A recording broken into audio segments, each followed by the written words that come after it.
Samantala, Mary Christine Tabacon may boyfriend na. Narito ang report.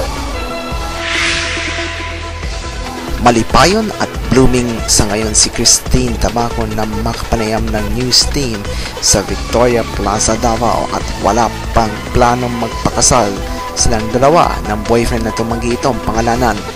Matapos ang ilang taong pagiging single niya, in a relationship na sa wakas si Mary Christine Tabacon sa lalaking nagpatibok ng kanyang puso.